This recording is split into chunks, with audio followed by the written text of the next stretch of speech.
नमस्कार, मैं प्रवीण झा। आप सुन रहे हैं एक दुनिया कई आयाम।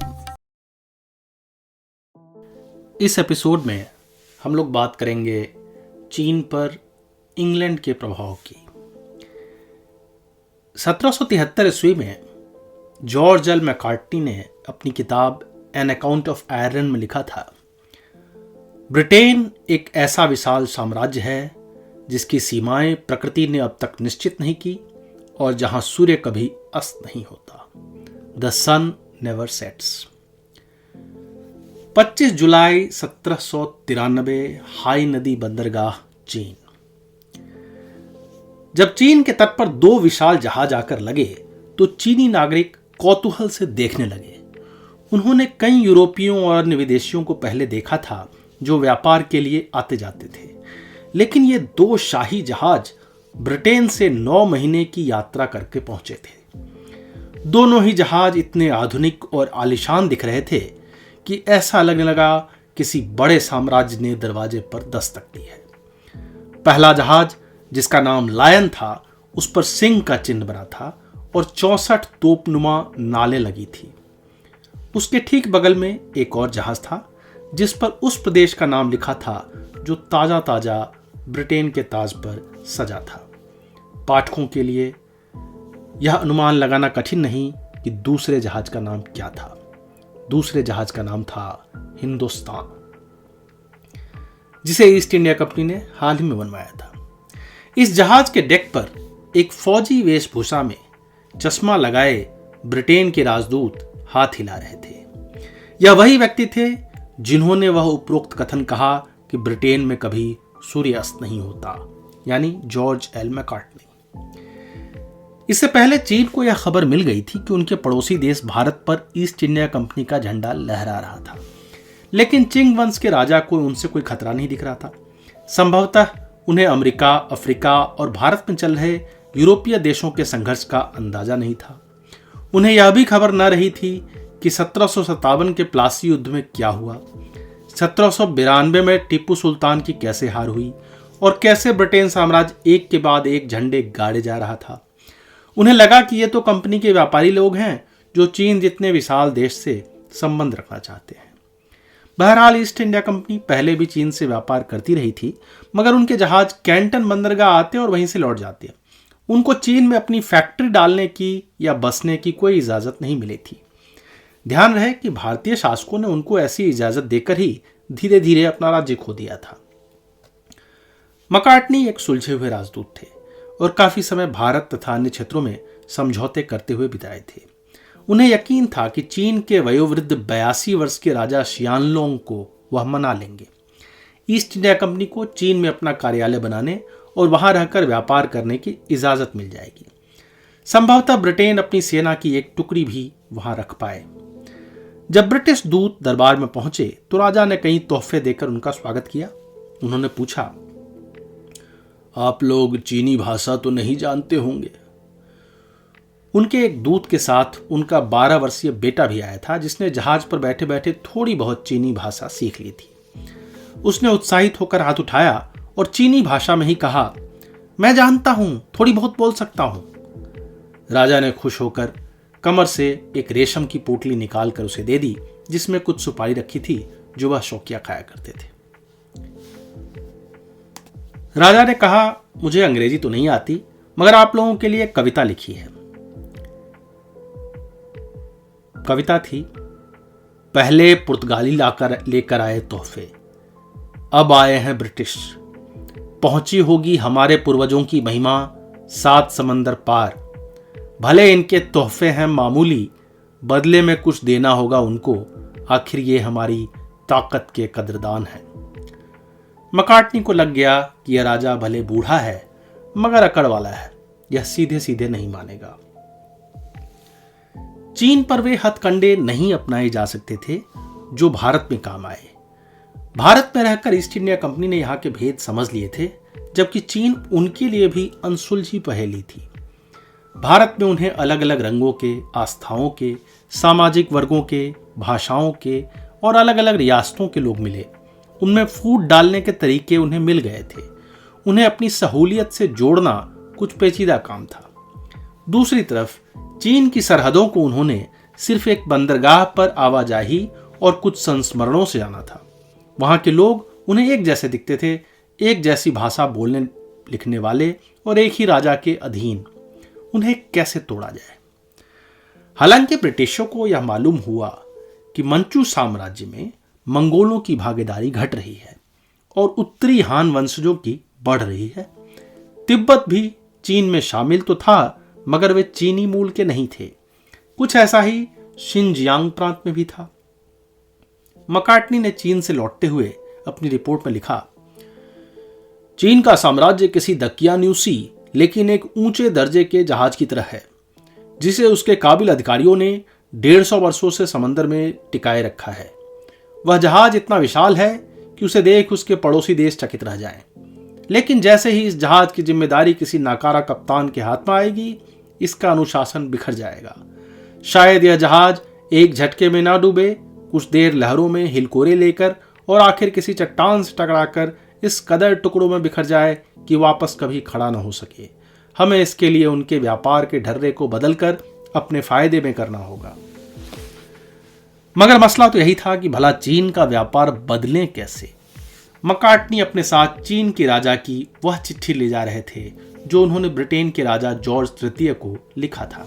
उन्होंने लिखा था, कल आपके राजदूतों ने मुझे व्यापारिक संधि के विषय में बताया जो हमारी परंपरा के विपरीत है।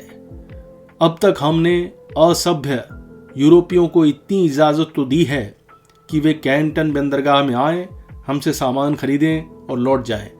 हमारे इस महान साम्राज्य में ऐसी किसी चीज की कमी नहीं जो हमें आपसे खरीदना पड़े। वहीं हमारे चाय, रेशम और चीनी मिट्टी के बिना आप यूरोपियों का तो जीवन नहीं चलता। अगर आपके जहाज हमारी नीतियों का अनदेखा कर कैंटन बंदरगाह से आगे झेजियांग या तियानजिन की तरफ आए तो हम बहुत कड़ा रुख अपनाएंगे। मुझे यह कहने में गुरेज नहीं कि आपके व्यापारियों को धक्के मारकर बाहर निकाल दिया जाएगा। आप हमारी बातों को चेतावनी समझें। वाकई चीन को देने के लिए ब्रिटेन के पास कुछ था नहीं। उन्होंने तोहफे में कुछ चश्मे और बग्घियां भेजी थी, साथ ही एक हवा भरने वाला पंप भेजा था। पंप देखकर राजा ने कहा कि यह तो बच्चों का खिलौना है। चश्मे का शीशा रख लिया। बग्घियां चीनी कद के हिसाब से ऊंची थी तो उसे यूं ही किनारे रख दिया गया। जब जरूरतें ना हो तो जरूरतें बनानी पड़ती है। जैसे इस मोबाइल, इस फेसबुक, इस ट्विटर के बिना भी दुनिया चल रही थी, मगर अब हम लोग इसके नशे में डूबे हैं। 18वीं सदी में अंग्रेजों को किसी ऐसे नशे की तलाश थी जिसकी लत चीन को लग जाए और यह साम्राज्य उनकी गिरफ्त में आ जाए। बकौल अमिताव घोष, बंगाल प्रेसिडेंसी में ईस्ट इंडिया कंपनी ने इतिहास का सबसे घिनौना अपराध शुरू किया जब वह हजारों एकड़ में सुर्ख फूल लहलहाने लगे। चीनियों के लिए अंग्रेज भारत में अफीम उगाने लगे। 19वीं सदी के चीन के एक पादरी की रपट में पढ़ रहा हूं। इनके लिए अब अफीम ही मांस है, अफीम ही शराब है। ये कोई भी कठिन काम करने से पहले अफीम लेते हैं, काम के बीच विराम लेकर अफीम लेते हैं, काम खत्म होने पर तो अफीम लेना ही है। इनकी दुनिया अब अफीम के बिना नहीं सोची जा सकती। 2010 में जब ब्रिटेन के प्रधानमंत्री डेविड कैमरॉन चीन की यात्रा पर आए तो उनके प्रतिनिधिमंडल ने अपने अपने कोट की जेब पर एक पोस्ता फूल यानी पॉपी फ्लावर लगाया हुआ था। यह इंग्लैंड की एक परंपरा है जो प्रथम विश्व युद्ध के सैनिकों की स्मृति में लगाई जाती है। रिमेम्बरेंस डे जिसको बोलते हैं। कैमरॉन की यात्रा चूंकि उसी इर्द गिर्द थी तो वो लगाकर आ गए थे। यह उसी पौधे का फूल है जिससे अफीम निकाला जाता है। यह फूल चीन के इतिहास का वह शूल है जिससे उनके पुराने जख्म उभर आते हैं। मेरे पास चीन के स्कूलों में पढ़ाई जा रही इतिहास की किताब के अंश हैं जिसकी शुरुआत ही अफीम युद्ध से हो रही है। मैं आगे उसके अंश बताऊंगा जब माओ त्से तुंग की बात की जाएगी। आज चीन का रंग लाल है, मगर वहां के लोग इस लाल फूल से नफरत करते हैं। कम्युनिस्टों ने इसे साम्राज्यवाद और पूंजीवाद का वह प्रतीक बताया जिसे मसल कर फेंक देना चाहिए। बहरहाल तमाम अखबारी आलोचनाओं और चीन द्वारा विरोध जताए जाने के बाद भी कैमरॉन फूल लगाकर ही आए चीन के राष्ट्रपति की आंखों में वह फूल चुभता रहा। आखिर क्या कहानी है इस अफीम की जो चीन का काला इतिहास बन गया? मैंने पहले कहा है कि 1795 में ब्रिटिश दूत की चीन की राजा से जो वार्ता थी वह असफल रही। अगले वर्ष वृद्ध राजा ने अपनी गद्दी यह कहकर त्याग दी कि वह 60 वर्ष तक राजा रहे, जो उनके वंश का सबसे लंबा काल है। 3 वर्ष बाद उनकी मृत्यु हो गई। इसके साथ ही चीन में अशांति आ गई, प्राकृतिक आपदाएं आई, विद्रोह होने लगे। अंग्रेजों के लिए यह सही वक्त था जब चुपके से अफीम भेज दी जाए। चीन में अफीम का व्यापार गैर कानूनी था, मगर तस्करी तो की जा सकती थी। इस तस्करी का मॉडल बहुत ही साफ सुथरा था। पुरानी फिल्मों के उन डॉन की तरह जो बाहरी दुनिया में संभ्रांत नजर आते थे, लेकिन उनके तहखाने में सोने के बिस्किट मिला करते थे। ईस्ट इंडिया कंपनी ने भी यथासंभव अपने हाथ गंदे नहीं किए। पहले तो बंगाल प्रेसिडेंसी के खेतों में भारतीय जमींदारों की मदद से अफीम उगाए जाने लगे। हजारों एकड़ खेत में पोस्ता के पौधे, जिनका भारतीय खेतिहरों के लिए कोई खास मूल्य नहीं था। यह अन्न तो नहीं था जिससे पेट भर सकता हो। यह नकदी फसल थी, मगर यहां हम 18वीं सदी की बात कर रहे हैं। उस समय कपास, रबर, नील, अफीम से अधिक भावात्मक लगाव धान के लहलहाते खेतों से था। यह किसानों का सामूहिक शोषण था कि उनसे अफीम उगाया जा रहा था। सिर्फ खेती पर बात खत्म नहीं हुई। पटना और अन्य केंद्रों में अफीम के डिपो बने। वहां सैकड़ों मजदूरों को मामूली वेतन पर पसीना बहाने कहा गया। पोस्ता के पौधों से पहले चुन चुनकर चिपचिपा द्रव निकालना, उसे तस्तरियों में सुखाना, उपले बनाना, उसके बाद सूखे पोस्ता पत्तों और तनों से बांधना और आम की लकड़ी से बने डब्बों में भर भर कर कलकत्ता भेजना। इस प्रक्रिया से भारत के जमींदार वर्ग, व्यापारी वर्ग और कलकत्ता के कुछ रसूखदार लाभान्वित भी हुए। कंपनी के लोगों से उनके अच्छे संबंध बने और इससे एक भद्रलोक समाज या भारतीय नव अभिजात्य वर्ग भी तैयार हुआ। इसमें नाम लेने का फायदा नहीं और यूं भी यह चीन की कहानी है, लेकिन अगर कोई आंख लाल करके पूछे कि अफीम से भारत को क्या हासिल हुआ, तो इसका उत्तर सरल नहीं है। कुछ हासिल हो रहा होगा, तभी तो अफीम का इतना बड़ा कारोबार चल रहा था। अफीम के विरोध में न कोई बड़ा विद्रोह हुआ, न कोई युद्ध हुआ, जबकि नील की खेती के खिलाफ हम जानते हैं कि सत्याग्रह किया गया। अमिताभ घोष के उपन्यास की चर्चा होती है, लेकिन मेरे हाथ में एक हिंदी उपन्यास है, बिसात पर जुगनू। यह उपन्यास कुछ अलग ढर्रे पर है और मैं उन्हीं को पढ़ने कहूंगा जो कम से कम 50-100 गंभीर साहित्य पढ़ चुके हों। उसमें व्यापारियों का एक नेटवर्क नजर आएगा जो उन दिनों चीन और भारत के मध्य था। कई तरह के व्यापार थे, बिहार के गांवों से पटना और कलकत्ता होते हुए चीन के कैंटन बंदरगाह तक। ईस्ट इंडिया कंपनी कलकत्ता के बाद अफीम का जिम्मा इन निजी व्यापारियों को दे देती थी। भारत से जहाज पर अफीम ले जाकर ये व्यापारी चीन के थोक विक्रेताओं को पकड़ा देते थे। वे विक्रेता बदले में चांदी के सिक्के देते थे, जिसे चीनी आबकर अधिकारियों को देकर रेशम और चाय मिल जाती। यह रेशम और चाय ईस्ट इंडिया कंपनी लंदन के बाजार भेज देती। देखा जाए तो सब ठीक है। चीन के खजाने में सिक्के आ गए, रेशम और चाय भी बिक गया, तो फिर समस्या क्या है? समस्या यह है कि इस महंगी रेशम और चाय के बदले ईस्ट इंडिया कंपनी की जेब से एक धेला भी चीन नहीं गया।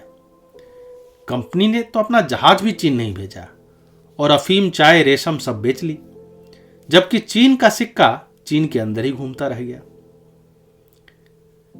आखिर यह घोटाला पकड़ा गया और इस पर नकेल कसी गई, लेकिन तब तक देर हो चुकी थी। चीनी खून में तो अंग्रेजों का भेजा अफीम घुल चुका था। अफीम ऐसे नशीले पदार्थों में है जिसका उत्पादन, आयात निर्यात वैध है। इसके भिन्न भिन्न रासायनिक रूप चिकित्सा के लिए लंबे समय से उपयोग किए जाते रहे। कैंसर मरीजों के दर्द कम करने से लेकर दुर्घटना या युद्ध में घायल मरीजों को दिया जाता रहा है। एक समय महिलाओं के मासिक दर्द में भी इसका इंजेक्शन दिया जाता था। जाहिर है दुनिया भर की दवाओं के लिए आज भारी मात्रा में अफीम की जरूरत है। इसका सबसे बड़ा हिस्सा अफगानिस्तान से और उसके बाद म्यांमार और भारत से आता है। हालांकि अफगानिस्तान के अफीम काले बाजार में अधिक जाते हैं। गौर करने वाली बात है कि कि इन तीनों स्थानों पर अफीम की औद्योगिक खेती और प्रोसेसिंग की शुरुआत अंग्रेजों की देन है। ब्रिटिशों ने ऐसे गैर कानूनी और नशीले पदार्थ को वैधता दिलाई। जो चीजें कभी तस्करी की जाती थी उसे उन्होंने सरकारी बही खाते में डलवाया।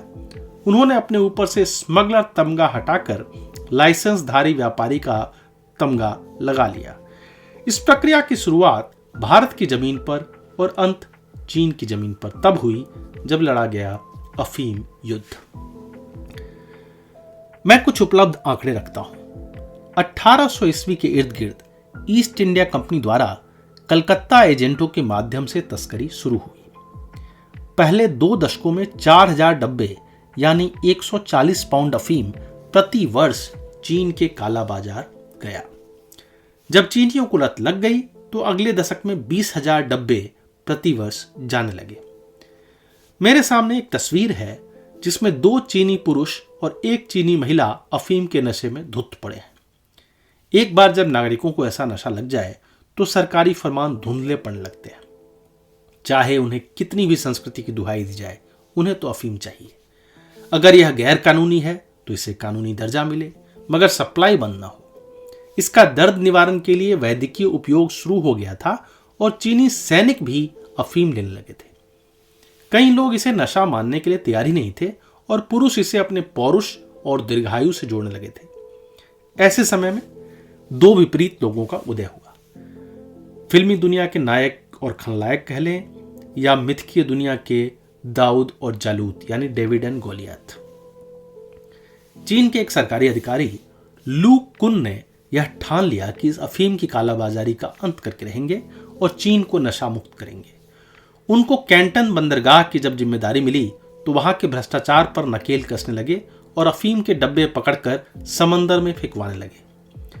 जब लंदन तक यह खबर पहुंची कि कंपनी का धंधा किसी चीनी अधिकारी की वजह से चौपट हो रहा है तो उन्होंने अपनी तरफ से इसका काट ढूंढना शुरू किया। उन्होंने पहले लॉर्ड ऑकलैंड को कहा कि वह चीन का जिम्मा लें।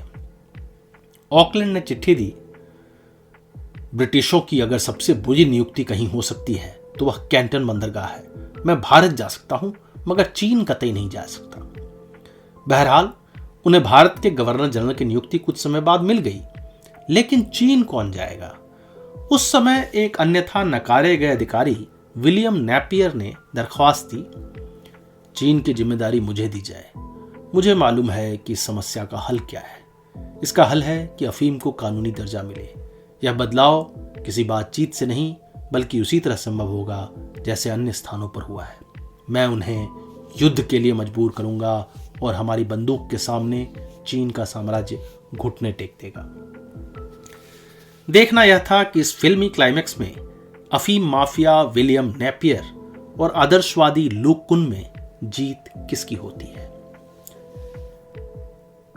चीन ने अपने दरवाजे पश्चिमी ताकतों के लिए इतने ही खोले थे जैसे किसी पुराने सरकारी कार्यालय का काउंटर खुलता है। पंक्ति में आइए, हाथ घुसाकर पर्ची कटाइए और चलते बनिए। कैंटन बंदरगाह को किलाबंद कर दिया गया था, जिसके अंदर जाने की इजाजत विदेशी व्यापारियों को नहीं मिलती थी। उन दीवालों के बाहर कुछ अस्थायी मकानों में उन्हें साल के सिर्फ 3 महीने रहने की अनुमति थी। चाहे वे ब्रिटिश साम्राज्य के आला अफसर ही क्यों न हो, 3 महीने बाद बोरिया बिस्तर समेत उनको मकाओ भेज दिया जाता। यह प्रथा बदलने के लिए और अपनी धौंस जमाने के लिए विलियम नेपियर बिना किसी परमिट या वीसा के कैंटन बंदरगाह पहुंच गए।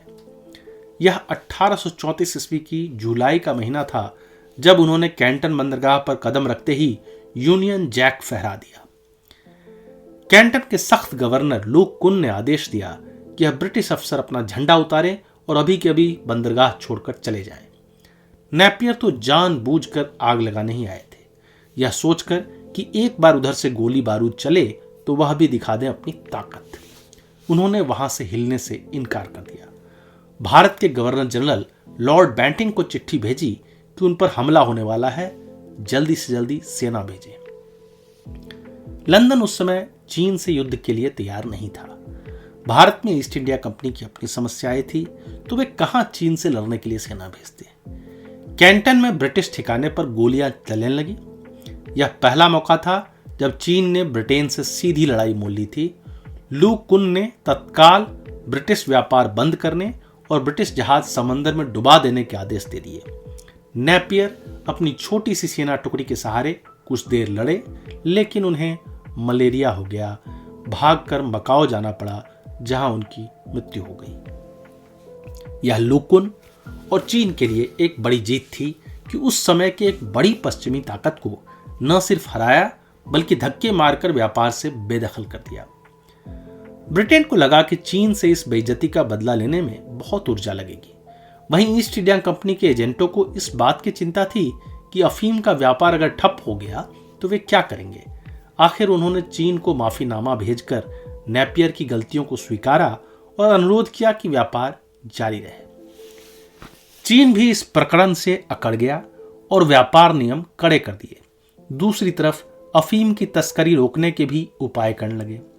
भारत से आ रहे जहाजों की जांच होने लगी, ये कहीं कोई अफीम छुपाकर तो नहीं लाया। हजारों डब्बे अफीम वे कहां छुपाते। 5 साल तो जैसे तैसे धंधा चलता रहा, मगर 1839 ईस्वी में चिंग शासन ने ब्रिटिशों के लगभग 20 लाख पाउंड अफीम छीनकर उसे जला दिया। उन्होंने फरमान जारी किया, ब्रिटिश और उनके एजेंट व्यापारियों ने अगर यह तस्करी नहीं बंद की तो उन्हें कैंटन बंदरगाह पर न भोजन मिलेगा न एक बूंद पानी मिलेगी। पकड़े जाने पर वह तस्कर चाहे किसी भी मुल्क का हो, उसे चीनी कानून के तहत मृत्युदंड दिया जाएगा। ब्रिटिश विदेश सचिव पामर्स्टन ने मकाओ में अपने अधिकारी चार्ल्स इलियट को चिट्ठी लिखी, अब पानी सर से ऊपर जा चुका है।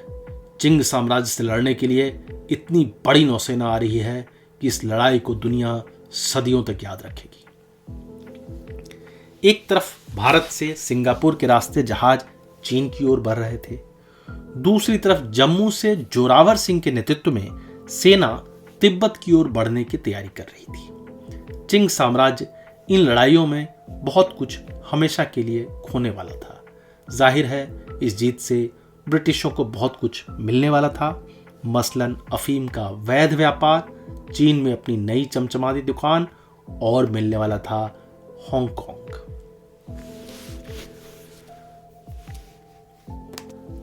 अपनी पुस्तक द ओपियम वॉर में जूलिया लोवेल ने लिखा है, चीन एक दुष्ट देश है। यह बात पश्चिम ने 19वीं सदी की शुरुआत में ही कहनी शुरू कर दी। उनकी नजर में यह सैन्य शक्ति से लैस एक विशाल देश था जो किसी से भी मित्रता नहीं रखता था। खासकर इस देश ने वह खेल खेलने से मना कर दिया था जिसके नियम यूरोप ने कुछ समय पहले ही बनाए थे। 1840 ईस्वी तक ब्रिटिश व्यापारियों और नेताओं को यह लग गया कि इस नामाकूल देश का एक ही हल है, इसे युद्ध में हराया जाए।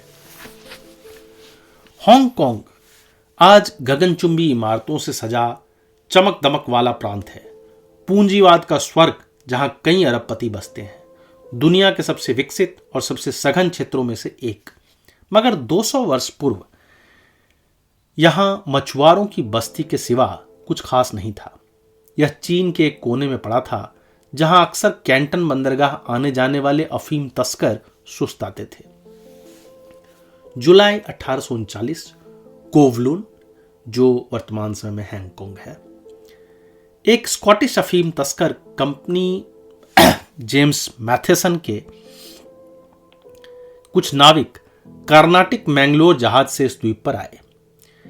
ये चावल का बना एक स्थानीय शराब समशु पीकर शोर शराबा करने लगे। लिन विजी नामक एक ग्रामीण ने जब उन्हें टोका, उन्होंने गालियां देते हुए उसे पीटना शुरू कर दिया। इतना पीटा कि उसने दम तोड़ दिया। अंग्रेजों ने एक चीनी नागरिक को मार दिया। यह बात आग की तरफ फैल गई। कैंटन के चीनी कमिश्नर लिन झेजू ने ब्रिटिश प्रभारी चार्ल्स इलियट को आदेश दिया कि तुरंत हत्यारों को पकड़ के ले आए। उन्हें चीनी कानून के तहत सजा दी जाएगी। इलियट ने वादा किया कि वह स्वयं हत्या की तफ्तीश करेंगे और मृतक परिवार को मुआवजा भी देंगे। चार्ल्स इलियट एक नाव पर बैठकर आए। हत्यारे नाविकों की हाजिरी हुई और उन्हें ब्रिटिश जेल में कड़ी यातना की सजा सुनाई गई। कमिश्नर लिन अड़ गए कि सजा तो चीनी कानून से ही मिलेगी, अन्यथा ब्रिटिशों का हुक्का पानी बंद कर देंगे। जब इलियट ने मना किया तो चीनी जहाजों ने बंदरगाह का रास्ता बंद कर दिया और अंग्रेजों को पुर्तगाली प्रशासित मकाओ में शरण लेनी पड़ी। मकाओ में भी चीनी फरमान आ गया कि ब्रिटिशों को निकाल बाहर किया जाए, अन्यथा पुर्तगालियों का व्यापार भी बंद कर दिया जाएगा। ब्रिटिशों को वहां से भी निकलकर वर्तमान हांगकांग के गांवों में रुकना पड़ा। इलियट ने धमकी दी कि वह रास्ता रोकने वाले चीनी जहाजों को उड़ा देंगे। उन्होंने लिखा, हम शांति चाहते हैं, किंतु किसी के खाने पीने की रसद बंद कर देना दुनिया का सबसे बड़ा अपराध है। एक ईस्ट इंडिया कंपनी अधिकारी ह्यूग हैमिल्टन लिंडसे ने लिखा, यह दूसरे कलकत्ता ब्लैक होल जैसा है जब एक तानाशाही नवाब सिराजुद्दौला ने हमारे लोगों को भूखे प्यासे कैद कर रखा था। उसके बाद हमने उसके साथ क्या किया यह चीन याद रखे। यह ब्रिटिशों की आदत थी कि वे अखबारों में, लेखों में, चिट्ठियों में, किताबों में यह सिद्ध करते रहते कि अत्याचार तो उन्हीं पर हो रहा है। वे जो भी कार्रवाई कर रहे हैं वह तो आत्मरक्षात्मक या बदले में लिया गया फैसला है, पहला वार उन्होंने नहीं किया। इलियट ने चीनी जहाजों पर हमला कर दिया। उन्हें अंदाजा था कि चीन के पुराने जंग लगे जहाज घबरा कर भाग लेंगे, मगर चीनी जहाजों ने कहा कि जब तक आदेश नहीं आता वे पीछे नहीं जाएंगे। उन्होंने वापसी में हमला कर दिया और हिले ही नहीं। आखिर इलियट को हमला रोकना पड़ा और वह भारत से मदद का इंतजार करने लगे। इस मध्य पूंजीवाद का एक रोचक पैंतरा नजर आया। कुछ ब्रिटिश एजेंटों के जहाजों ने चीन से यह डील कर ली कि वे धार्मिक कारणों से अफीम जैसा घिनौना व्यापार नहीं करते, उनकी आवाजाही न रोकी जाए। इलियट भौचक्के रह गए कि उनके सामने उन्हीं के देश के जहाज आराम से कैंटन जा रहे हैं। 3 नवंबर 1839 को महारानी विक्टोरिया के शाही जहाजों ने व्यापारी जहाज रॉयल सेक्सन को आगे बढ़ने से मना किया और उन पर गोले दाग दिए। अगर चीन इस आपसी झगड़े में नहीं पड़ता तो शायद युद्ध टल जाता, मगर वे उन्हें बचाने आ गए। रॉयल सेक्सन तो बचकर आगे निकल लिया, मगर चीनी जहाज यह हमला नहीं झेल सके, वे जहाज डूब गए। चुएम्पी में ब्रिटिशों की इस जीत के साथ अफीम युद्ध की औपचारिक शुरुआत हुई और हांगकांग चीन के हाथ से निकलता चला गया। 1840 के लंदन में छपे एक्लेक्टिक रिव्यू की कुछ पंक्तियां मैं पढ़ रहा हूं। इससे फर्क नहीं पड़ता कि आप इस युद्ध को क्या नाम देते हैं, इसे कैसे उचित ठहराते हैं। यह युद्ध ब्रिटिश इतिहास का काला अध्याय कहा जाएगा। इस युद्ध को इतिहास की किताबों में अफीम युद्ध के नाम से दर्ज किया जाएगा। दुनिया यही कहेगी कि ब्रिटेन ने एक नशीले पदार्थ के लिए लड़ाई लड़ी। आप युद्ध जीत भी गए तो अपनी नैतिक जमीन हार जाएंगे। एक तरफ लंदन के संसद में बहस चल रही थी कि चीन से युद्ध जारी रखा जाए या बंद कर दिया जाए। दूसरी तरफ भारत की जमीन पर अफीम खेती और व्यापार का पूरा तंत्र हिल गया था। जमशेदजी जीजी भाई और जेम्स माथेसन जैसे अफीम एजेंट अपनी कंगाली को लेकर चिंतित थे। अगर चीन ने अफीम तस्करी बंद कर दी तो वे लाखों पाउंड अफीम कहां जाएंगे? उन हजारों एकड़ खेतों का क्या होगा? गोदामों का क्या होगा? किसी भी तरह बेरोक टोक अफीम व्यापार तो करना ही था। व्यापारी युद्ध नहीं लड़ सकते, मगर लंदन पर दबाव तो बना सकते हैं, लॉबी कर सकते हैं कि चीन से युद्ध जारी रखा जाए। पहले जेम्स ग्राहम ब्रिटिश संसद में खड़े हुए और कहा, चीन का इतिहास हमसे पुराना है। वहां सभ्यता हमसे पहले आई, वहां शिक्षा हमसे पहले आई, वहां कागज की खोज हुई, वहां उन दिनों भी आविष्कार हो रहे थे जब यूरोप में असभ्य बसा करते थे। आज पूरे भारत और ब्रिटेन की संपत्ति का छठा अंश चीन से व्यापार पर टिका है। हमें उनसे अच्छे संबंध रखने चाहिए। उनके जवाब में थॉमस मैकाले, जिनसे भारतीय काफी परिचित होंगे, थॉमस मैकाले ने कहा, दुनिया में अगर कहीं भी सभ्यता है तो सिर्फ और सिर्फ इस महान ब्रिटेन में है। हम वह सूर्य हैं जो दुनिया को रोशनी देते हैं। चीन हमेशा से असभ्य था, असभ्य है और असभ्य रहेगा। अब उन्होंने यह गलती की है कि हमारे प्रकाश की राह में रोड़े अटका रहे हैं। हम यहाँ लंदन में बैठकर बयानबाजी न करें और उन एजेंटों की सुने जो वहाँ चीन के मझधार में फंसे पड़े हैं। हमने भारत पर भी विजय तभी पाई जब वहाँ के कंपनी एजेंटों ने हमें रास्ता बताया। आज भी हमें वहाँ के व्यापारियों की बात सुननी होगी। थॉमस मैकाले उस समय युद्ध सचिव थे। और अफीम युद्ध उनकी निगरानी में लड़ा जा रहा था। उनकी पूरब से चिढ़ जग जाहिर थी और वह इसे मुखर रूप से रखते भी थे। बहरहाल एक युवा नेता और भविष्य के प्रधानमंत्री विलियम ग्लैडस्टोन ने मकाले को सुनने के बाद लिखा, यहां एक राजा है जो अपने राज्य को अफीम के नशे से मुक्त करना चाहता है। वहीं एक व्यापारी है जो अपने फायदे के लिए नशा बेचना चाहता है। और हम जो दुनिया को नैतिकता सिखाने का दम रखते हैं, वे उस नशा व्यापारी का साथ दे रहे हैं। मुझे भय है कि क्या इस विषम रवैये के लिए परमेश्वर हमें क्षमा करेंगे। मैं ये कथन जब पढ़ रहा था तो लगा कि यह कैसा अंतर्द्वंद था, कौन सही था, कौन गलत था। अब मैं चार्ल्स इलियट का कथन रखता हूं, जो इस द्वंद के केंद्र में थे। वह चीन में आमने सामने युद्ध लड़ रहे थे। उन्हें ताज्जुब हो रहा था कि उन्हें चीनी तस्कर खुद ही आकर अपने राज्य की गुप्त सूचनाएं दे रहे थे। उन्हें लगा कि ये देशद्रोही हैं, मगर यह भी एक अंतर्द्वंद ही निकला। इलियट ने लिखा, यहां बड़े विचित्र किस्म के लोग हैं। सुबह जो व्यक्ति मुझसे चुपके से हाथ मिलाकर जाता है, शाम को उसी के लोग हम पर हमला कर रहे होते हैं। ये लोग व्यापारिक संबंध भी बनाए रखना चाहते हैं और देश से निष्ठा भी नहीं त्यागते। इसलिए यह निर्णय लेना कठिन है कि आखिर सही कौन था। इतिहास इन प्रश्नों से नहीं बनता, बल्कि उन घटनाओं से बनता है जो वास्तव में हो रहे होते हैं। जमीन पर कैंटन बंदरगाह में दोनों तरफ से गोली चली तो युद्ध हुआ। जो गिरा वह हारा, जो जीता उसने अपनी शर्तें रखी। इतिहास के पन्ने पलट गए। चीन में पढ़ाए जा रहे इतिहास की किताब में अफीम युद्ध के बाद की सदी को 100 वर्षों की शर्मिंदगी यानी सेंचुरी ऑफ शेम कहा जाता है। और आगे बड़े ही महत्वाकांक्षी स्वर में लिखा जाता है, हम इस कमजोरी, इस शर्म और पश्चिम के विषम रवैये से मुक्ति पाने की तरफ बढ़ रहे हैं। इतिहास उनकी शर्तों पर लिखा गया, भविष्य हम अपनी शर्तों पर रखेंगे। भला भविष्य भी कोई लिख सका है। फिलहाल इतिहास में लौटता हूं, अफीम युद्ध के पन्ने आगे पलटता हूं। चीनियों के मन में भारतीयों के प्रति शंका या नफरत की कई वजह हो सकती है। एक पुरानी वजह जो दर्ज है वह यह कि भारतीयों को उन्होंने ब्रिटिश सेना में देखा था। अफीम युद्ध में ही उनके मन में यह छवि बनी कि भारतीय उनसे लड़ने आए हैं। मुझे चीनी पत्रिका में छपी एक कार्टून नुमा तस्वीर दिखी, जिसमें एक ब्रिटिश अधिकारी और एक भारतीय सैनिक मिलकर एक चीनी महिला के साथ दुर्व्यवहार कर रहे थे। मुमकिन है इसका उपयोग खासकर ब्रिटिश भारत विरोधी माहौल बनाने के लिए किया गया हो, लेकिन यह एक उदाहरण है। यह बात इतिहास के फुटनोट में ही दर्ज रह गई कि अफीम युद्ध में ब्रिटिश विजय में भारतीय सैनिकों ने बड़ी भूमिका निभाई।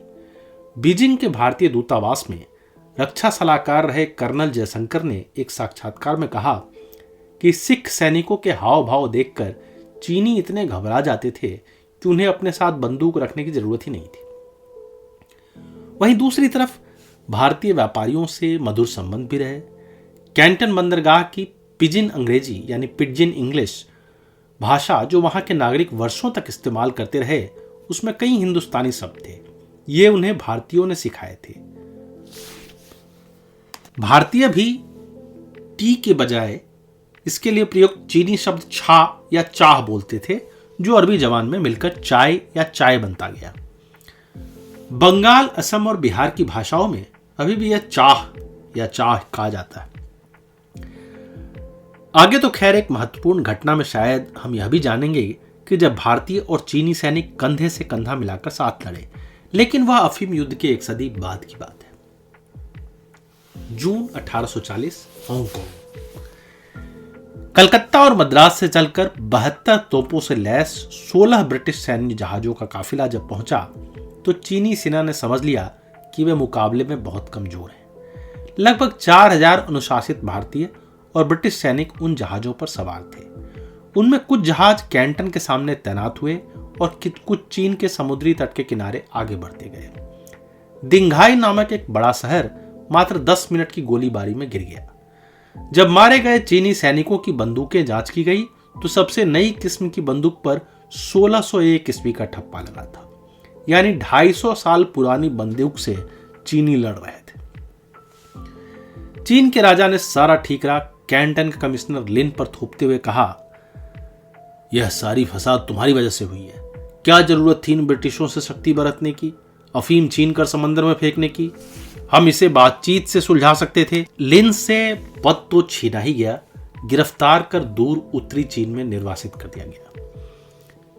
राजा ने चिशान नामक एक नया कमिश्नर नियुक्त किया और कहा कि बातचीत से मसला सुलझाएं, मगर किसी कागज पर हस्ताक्षर ना करें। अगस्त के महीने में चिशान ने खूब तामझाम के साथ अंग्रेजों का स्वागत किया। दोनों तरफ के अधिकारियों ने मिलकर शराब और अफीम लिया और लगा कि सारी समस्या हल हो गई। चार्ल्स इलियट ने अपने अफीम के नुकसान की भरपाई के लिए 30 लाख पाउंड या 60 लाख डॉलर रकम कैंटन में ब्रिटिश अफीम व्यापार कार्यालय और भाड़े पर हांगकांग द्वीप समूह की मांग रखी। ब्रिटिश स्रोत कहते हैं कि चिशान ने हस्ताक्षर कर दिए। चीनी कहते हैं कि उसका कोई मूल्य नहीं था क्योंकि राजा की सहमति नहीं थी। इसे एक बकवास समझौता बताते हुए चीनियों ने चिशान को और अंग्रेजों ने इलियट को बर्खास्त कर दिया। यहां तक कि इलियट के रिश्ते में भाई लॉर्ड मिंटो ने कहा, यह इलियट चीनियों के साथ रह रहकर चीनी हो गया है, वह पागल हो गया है जो चीन के साथ बेतुका समझौता कर रहा है। शेर के पंजे में ड्रैगन। पहले अफीम युद्ध में यही मेडल ब्रिटिश सैनिकों को मिले, जिसका अर्थ था कि अंग्रेजों ने चीन को दबोच लिया। देखा जाए तो उन्होंने चीन पर पूरी तरह फतह नहीं की थी, मगर यह सिद्ध कर दिया था कि वे चाहे तो चीन की ईंट से ईंट बजा दे। यह संभव है कि उन्होंने चीन पर पूरी तरह राज करने का निर्णय नहीं लिया, क्योंकि उस देश को समझने में अब भी वक्त था। दूसरी तरफ भारत को संभालना कठिन हो रहा था, तो दो बड़ी जनसंख्याओं को नियंत्रित करना उस समय दूर की कौड़ी थी। यह उनका दीर्घकालीन प्रोजेक्ट हो सकता था, मगर उस समय वे अपनी शर्तों पर व्यापार संधि से खुश थे। कुछ और भी कारण थे। जनवरी 1842 में जब चीन के शहर एक एक कर गिर रहे थे, दूर काबुल में 4500 ब्रिटिश सैनिकों को अफगानियों ने खदेड़ कर मार दिया था। वहां से मात्र एक अंग्रेज फौजी सर्जन और कुछ भारतीय सिपाही वापस जलालाबाद आ पाए थे। प्रश्न यह है कि जब अफगानी कबीलों ने ब्रिटिशों को कड़ी टक्कर दी, तो इतना बड़ा देश चीन कैसे हार गया? सिर्फ हथियारों का अंतर नहीं, बल्कि अफीम की आदत और चीनी शासकों के ढीले ढाले रवैये ने उन्हें कमजोर बना दिया था। कम से कम एक गांव में चीनी किसानों ने मिलकर ब्रिटिशों को खदेड़ा भी, मगर बाकी सेना पस्त थी।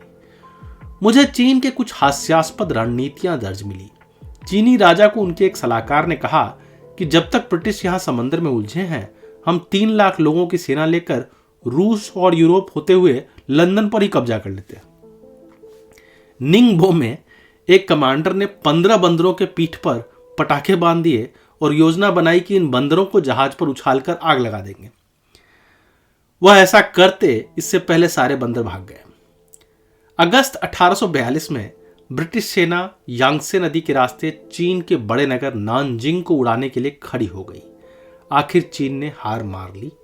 29 अगस्त 1842 को उस संधि पर हस्ताक्षर हुए, जिसे आधुनिक चीन इतिहास में पहली विषम संधि या पहली अनइक्वल ट्रीटी कहा जाता है।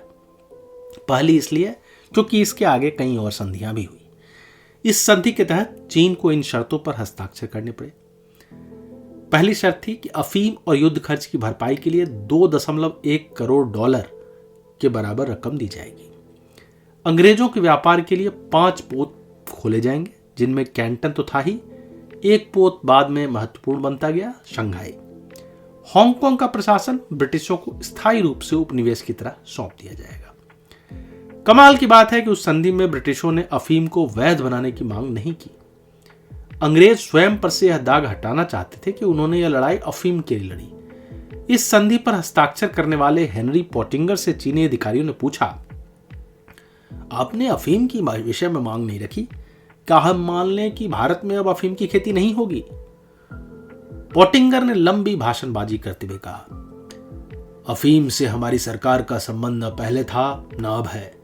यह तो व्यापारियों के आपस की बात है। अगर आपके लोग ईमानदार होते तो यह तस्करी होती ही नहीं। मगर अब क्या आपके रईस बिना अफीम के रह पाएंगे? आपके पास 2 ही रास्ते हैं। पहला यह कि ईमानदार अफसर रखें जो धीरे धीरे इस धंधे पर लगाम लगाएं। दूसरा यह कि व्यापार को खुला छोड़ दें। आज की दुनिया में हम चाहकर भी उस व्यापार को नहीं रोक सकते जो ज़रूरतों से जन्म लेती है। हम कहाँ कहाँ अफीम रोकते रहेंगे। यूँ भी आपके किसान या नहीं खरीद सकते, या अमीरों के घर ही जाएगा जिनकी पहुँच है। बाकी हमें इससे कोई लेना देना नहीं है।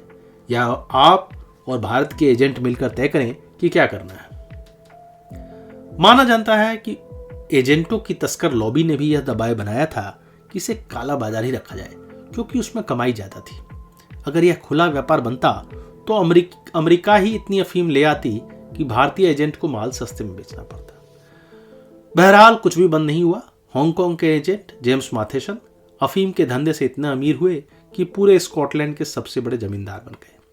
दूसरे बड़े एजेंट जमशेदजी जीजीभाई पहले भारतीय बने, जिन्हें ब्रिटेन ने नाइट की उपाधि दी।